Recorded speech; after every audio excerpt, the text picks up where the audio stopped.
1, 2, 3, 4, 5, 6. 1, 2, 3, 4, 5, 6. 1, 2, 3, 4, 5, 6.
do both sides.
Now.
He hasn't been there very long, so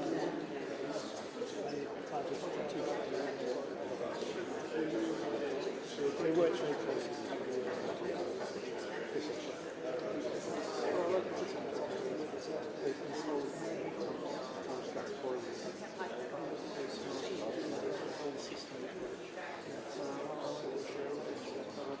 No, I think it's good.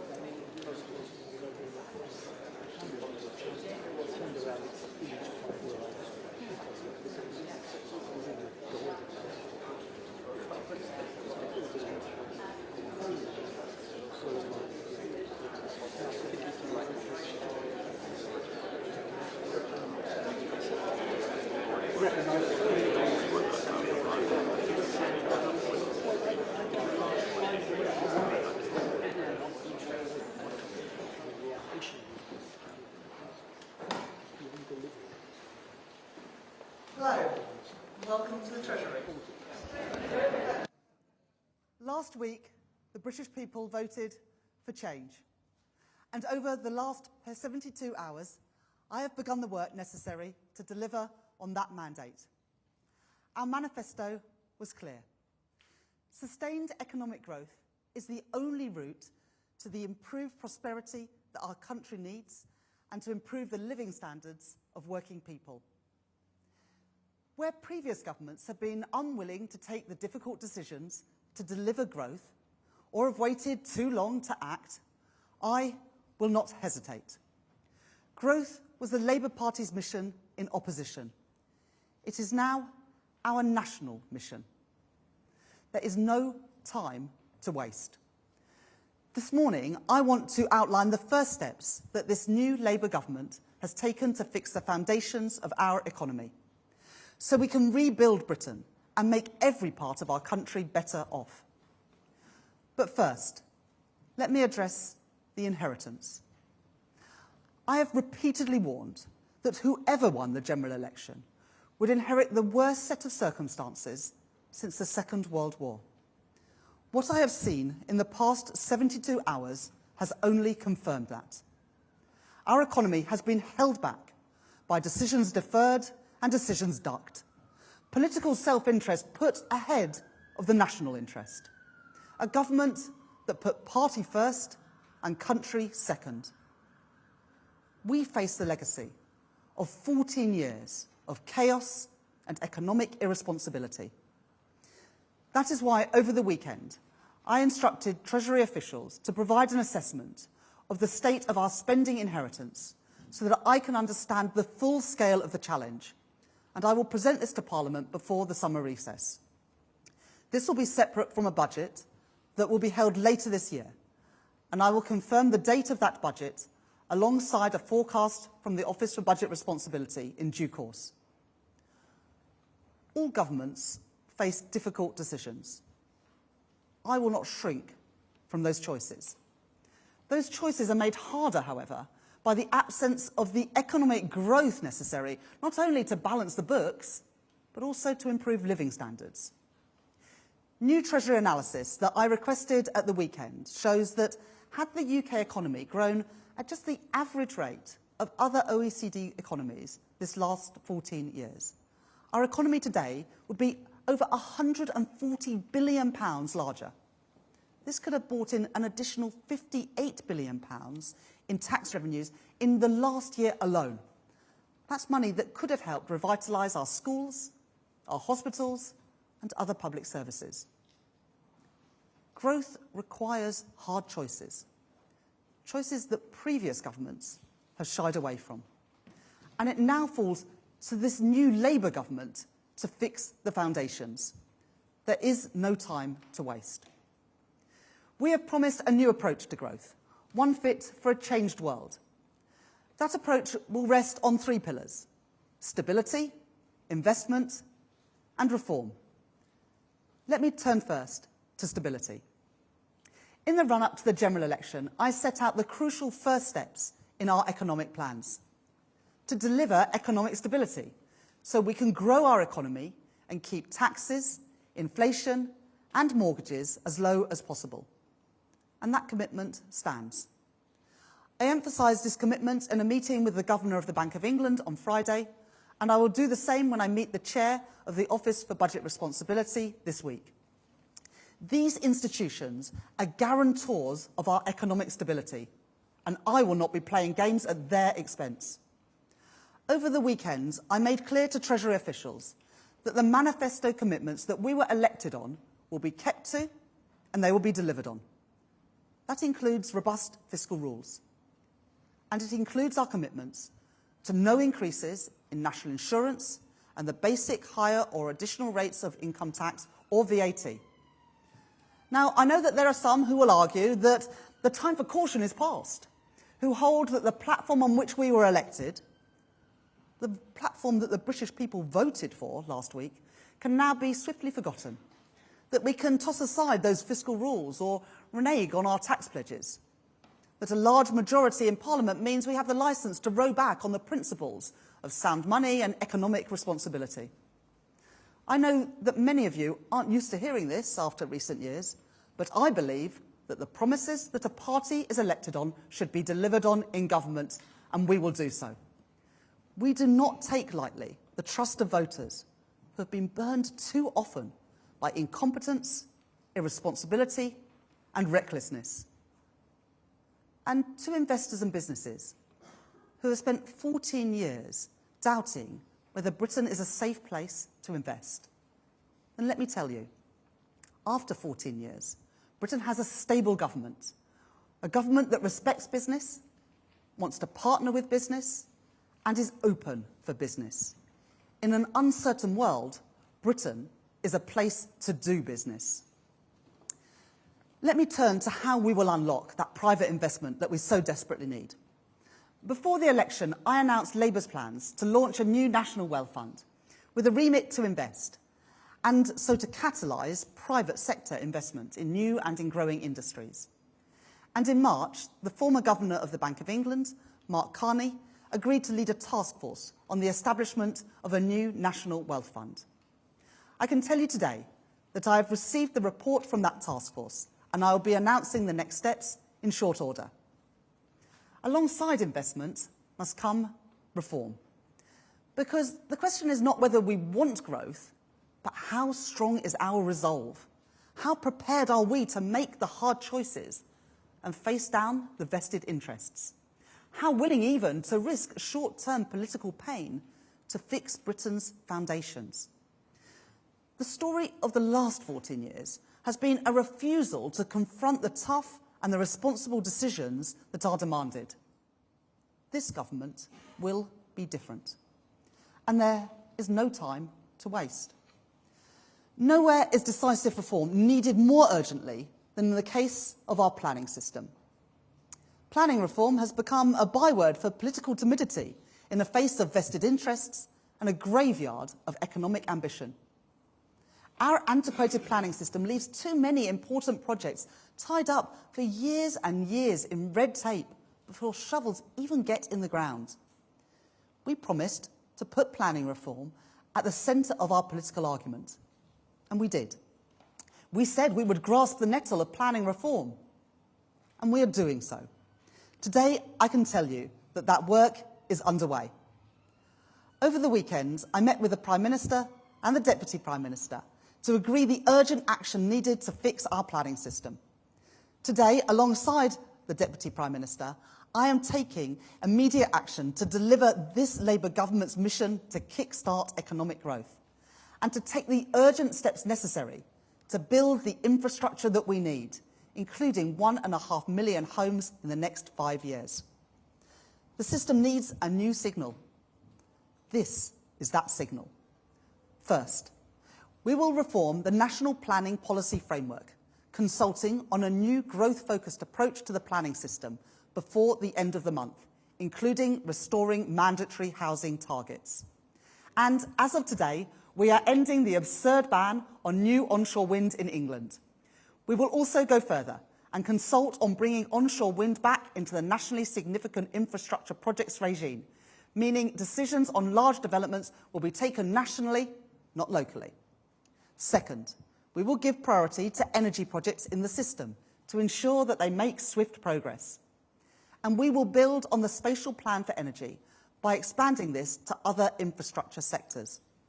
Third, we will create a new task force to accelerate stalled housing sites in our country, beginning with Liverpool Central Docks, Worcester Parkway, North Stowe and Langley Sutton Coalfield, representing more than 14,000 homes. Fourth, we will also support local authorities with 300 additional planning officers across the country. Fifth, if we are to put growth at the centre of our planning system, that means changes not only to the system itself, but to the way that ministers use our powers for direct intervention. The Deputy Prime Minister has said that when she intervenes in the economic planning system, the benefit of development will be a central consideration, that she will not hesitate to review an application where the potential gain for the regional and national economies warrant it. And I welcome her decision to recover 2 planning appeals already for data centres in Buckinghamshire and in Hertfordshire. To facilitate this new approach, the Deputy Prime Minister will also write to local mayors and to the Office for Investment to ensure that any investment opportunity with important planning considerations that comes across their desks is brought to her attention and also to mine. The Deputy Prime Minister will also write to local planning authorities alongside the National Planning Policy Framework consultation, making clear what will now be expected of them, including universal coverage of local plans and reviews of greenbelt boundaries. These will prioritise brownfield and grey belt land for development to meet housing targets where needed. And our golden rules will make sure that the development this frees up will allow us to deliver the thousands of affordable homes too, including more for social rent. Sixth, as well as unlocking new housing, we will also reform the planning system to deliver the infrastructure that our country needs. Together, in these early days of this new Labour government, we will ask the Secretary of State for Transport and the Secretary of State for Energy Security and Net Zero to prioritise decisions on infrastructure projects that have been sitting unresolved for far too long. And finally, we will set out new policy intentions for critical infrastructure in the coming months, ahead of updating relevant national policy statements within the year. I know that there will be opposition to this. I'm not naive to that. And we must acknowledge that trade-offs always exist. Any development may have environmental consequences, place pressure on services, and rouse voices of local opposition. But we will not succumb to a status quo which responds to the existence of trade-offs by always saying no, and relegates the national interest below other priorities. This Labour government has been elected on a mandate to get things done, to get Britain building again. We will make those tough decisions to realise that mandate.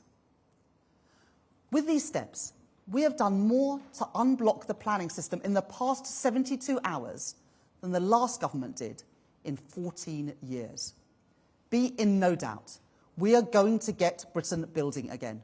We are going to get Britain's economy growing again, and there is no time to waste. We will end the prevarication and make the necessary choices to fix the foundations. We will introduce a modern industrial strategy to create good work and drive investment in all of our communities. We will reform our skills system for a changing world of work. We will tackle economic inactivity and get people back to work. We will take on the hard work of reforming our public services to make them fit for the future. We will work closely with our national, regional and local leaders to power growth in every part of Britain.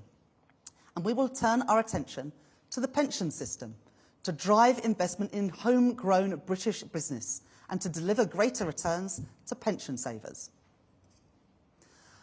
I know that voters' trust cannot be repaid through slogans or through gimmicks, only through action, only through delivery. The Treasury I lead is proceeding on that basis. I was appointed to this post less than 72 hours ago. Upon my arrival, I told Treasury staff that the work starts straight away. That work has begun. I have commissioned and received economic analysis from Treasury officials on the lost growth of the last 14 years, which I have set out today.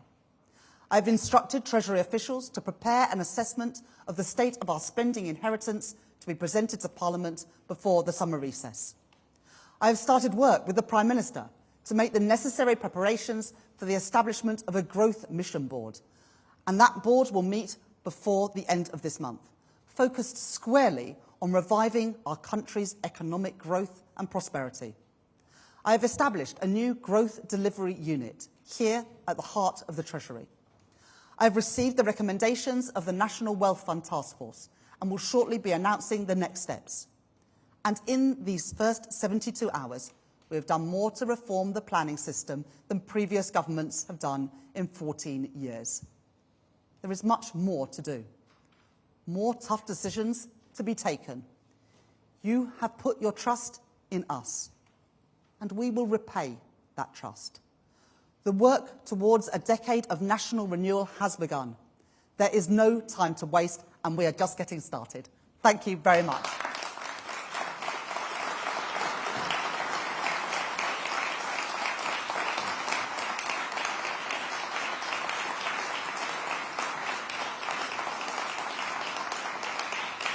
Thank you. I'm now going to take some questions, and I'll start with Helia from Channel 4 News. Helia Ibrahimi, Channel 4 News. Good morning, Chancellor. Is today's announcement a declaration of war against NIMBYs? We were filming in Surrey with local residents who are fighting off development in the middle of a greenbelt land where there's an old World War II runway. They say it hasn't been used for years, but under these plans, it could be transferred into Greybelt site. Our local resident says NIMBY stands for nature in my backyard, which she has to protect. How do you win over people, local residents like Francis, who we filmed with, or are you calling time on all NIMBYs, including Francis? And can I also just press you on social housing? You must be aware that there is a deep problem with social housing, which goes way beyond affordable housing. Affordable housing is just 80% of market rent. So many people cannot afford that. How are you going to press developers? And how much of this planning revolution will include social housing? Well, thank you very much for your questions, Helia. First of all, it will still be in the first instance up to local communities and local authorities to decide where housing is built. But we will bring back those mandatory housing targets. So the answer cannot always be no. So it'll be up to local communities to decide where the housing is built, but it has to be built. If the answer is always no, we'll continue as we are. And continuing as we are means living standards continuing to decline, and it means public services continuing to deteriorate. I'm not willing to accept that status quo, and so we've got to get Britain building, and we've got to ensure that families can get on the housing ladder, because it links to the second part of your question, for how home ownership is going backwards. It's gone backwards in the last few years. Britain today has got lower home ownership than it should do. And the Labour Party and this Labour government want to be the party of home ownership. But we also know that affordable housing, including housing for social rent, as I said in the speech, is an important part of the mix. And included in the 1.5 million homes will be, and the Deputy Prime Minister will set this out, will include affordable homes, and it will include socially rented homes. But also, for those who are in the private rented sector, we are also going to reform the rules around that, so that we will finally get rid of no-fault evictions to help those who are not fortunate enough to either own their own home or have social housing. So we will make those changes as well. Next question is from Faisal Islam at the BBC. Welcome, Chancellor the Exchequer. Do you consider yourself to be a YIMBY? Yes, in my backyard. And then, in terms of both the house building and the green infrastructure investment, in history, we've only had this level of house building when the state has been involved. And around the world, the examples which you know of green infrastructure investment have co-invested with the public sector. Are you relying too much on the people behind me from the private sector to deliver this revolution? Will net investment still go down under your leadership at the Treasury? Yeah, first of all, I do support development, and I think as a constituency MP, I have done just that. We need the private sector to build homes. We're not going to be in the business of building those homes directly. We need the construction sector, the house building sector to build those homes. And we have announced today, the Deputy Prime Minister and myself, some homes that have been stalled that will now go forward. We've also committed to look at those stalled sites, those wider number of stalled sites, to see what housing we can take forward. But we're not going to let people off the hook. We want affordable housing. And we want housing for social rent as well, and that's an important part of the mix. So this is not a green light for any type of housing. We want, and I said in the speech, that the Deputy Prime Minister will take an interventionist approach to make sure that we've got the housing mix that our country needs, that our people need. Next question is from Ed Conway at Sky News. Thank you. Chancellor, congratulations. It's a watershed moment here. The first female Chancellor, the first Labour Chancellor also in 14 years. But dare I say, not the first Chancellor who has promised economic growth. And perhaps every previous holder of your office has come into office saying that there will be economic growth. So could you just be more specific about this? When can people, particularly those who are nervous about having all this building happening, when can they expect more economic growth? When can they expect the fruit of these planning reforms? Is that something that you might expect in a few years, by the end of this parliamentary term? Is it 10 years? Well, as I said in my speech, there is no time to waste. And that's why within 72 hours, I'm here already announcing a whole range of measures to unlock private sector investment in housing, in energy infrastructure, and more widely. So we want to get going. We sought at this election, a mandate for economic growth. We've won that mandate.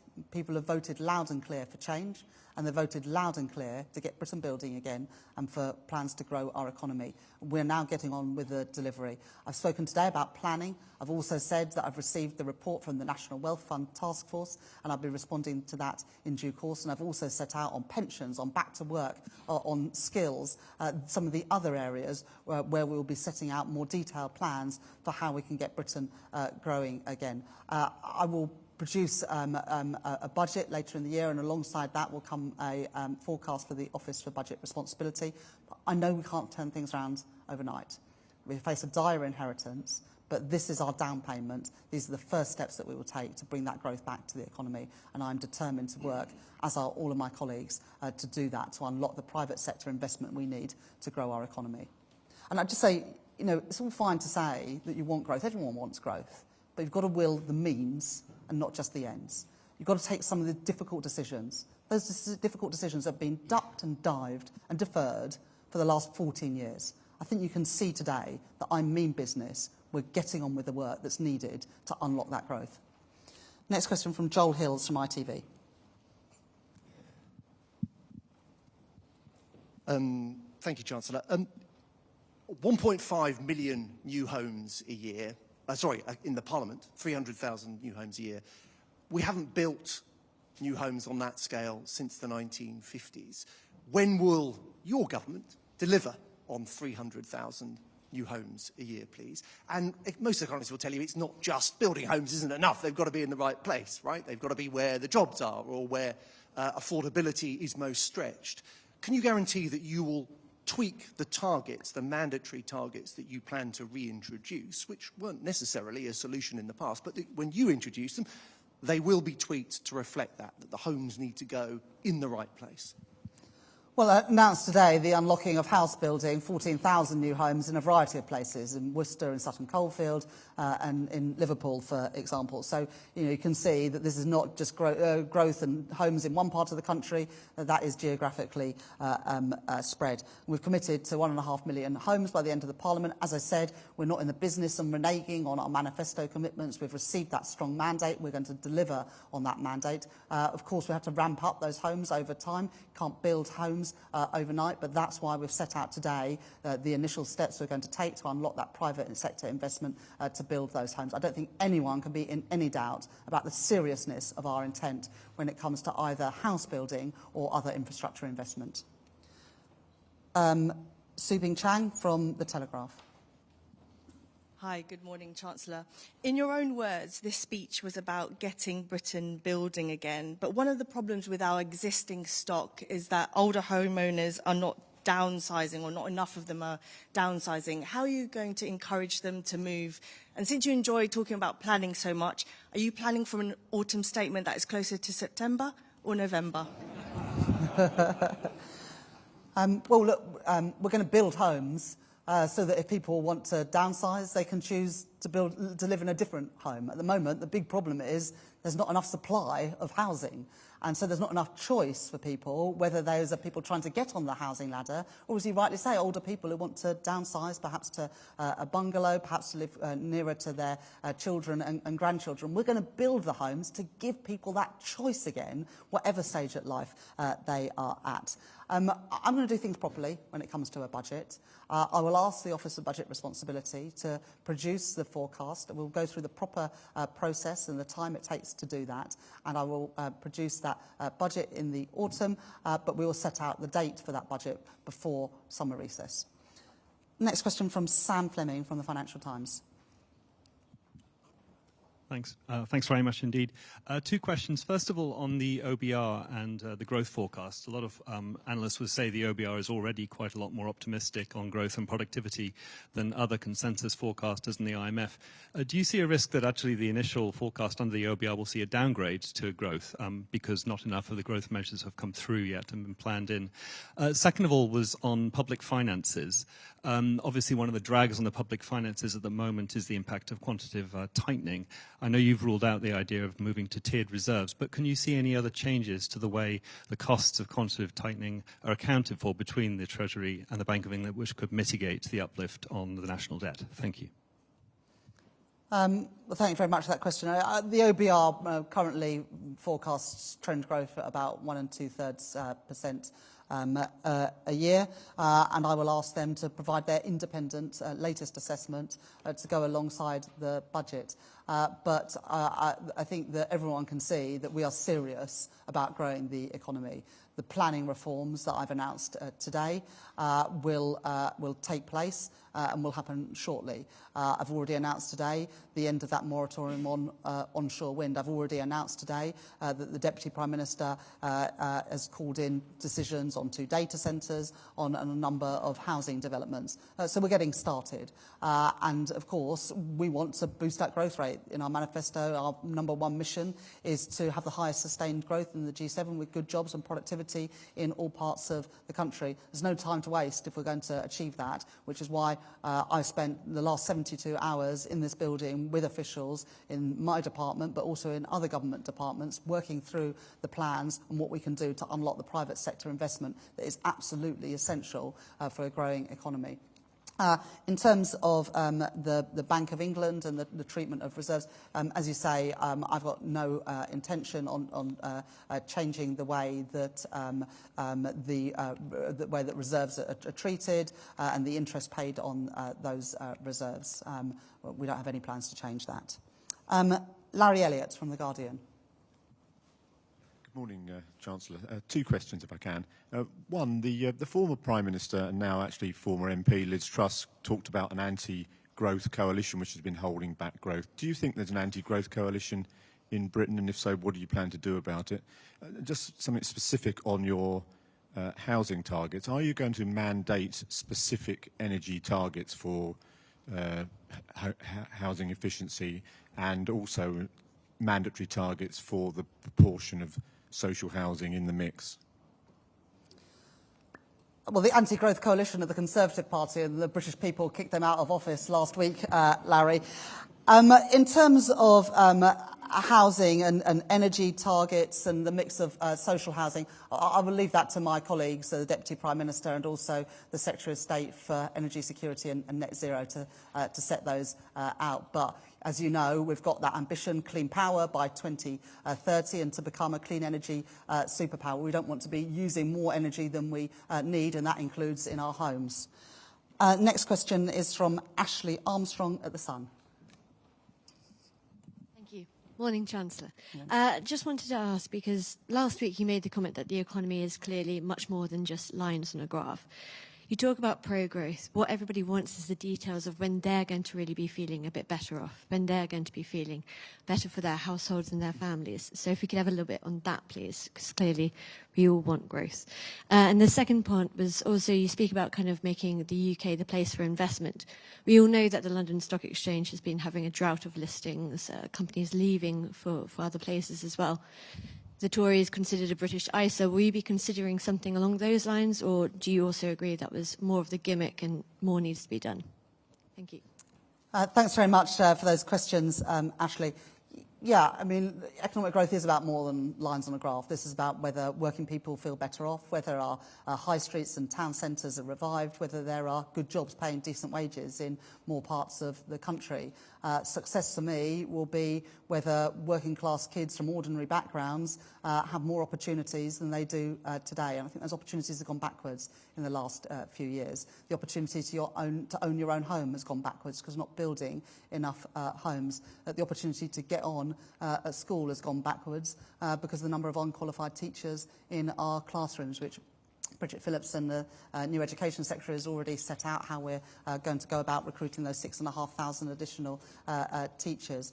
We're going to reform our business rate system to make it easier for small businesses and high streets. We're going to deliver on those commitments in our manifesto to make working people better off. And we're starting today with the announcements about how we can ensure more people can get on the housing ladder and more people can have a home of their own, whether that is to buy or for social rent. And that is one of the key determinants of whether people feel better off and whether they have a good standard of living. I want Britain to be a great place to do investments. I know that many businesses have looked at Britain these last few years and have doubted whether we are a safe haven for investment. I want that to change, and with me as Chancellor, I believe it will. I want people, when they look around the world, to see Britain as a place that they can see a stable government with serious plans to grow the economy, a government that is pro-business and pro-growth, so that we can drive that private sector investment that is crucial if we're going to have those good jobs in all parts of the country, good jobs paying decent wages. And I want to work in partnership with business, as I did when I was Shadow Chancellor, but now in this privileged position of being Chancellor of the Exchequer, to work in partnership with business to ensure that those opportunities exist for families, for young people all around our country.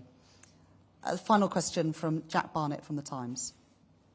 Morning, Chancellor, and congratulations. We've obviously spoken quite a lot about growth today, less so about the constraints on the public finances. And the government's going to be receiving the public sector pay recommendations quite soon. I was just wondering whether or not the government is going to be able to match those in full, given the fact that the public finances at the moment are fairly strained. You're right, Jack, that I've used this first opportunity to give a speech to talk about economic growth. That's because it's the #1 mission of this incoming Labour government to grow our economy and bring good jobs and productivity growth to all parts of the country. And I wanted to start, like I mean to go on, as a pro-growth Chancellor with serious plans to unlock that business investment that is needed to realise our ambitions. But I also set out today that I have asked the Treasury officials this weekend to provide an update to me on the state of the public finances and the inheritance. And I will present that to Parliament before the end of this month. I will also at that time set out the date for the budget alongside the OBR forecast. In terms of public sector pay, there's a process to go through there. The pay review bodies report to the Secretaries of State and we will go through those plans. I'm under no illusions about the scale of the inheritance. I've been clear about that in the speech today. I've been clear about that these last few weeks.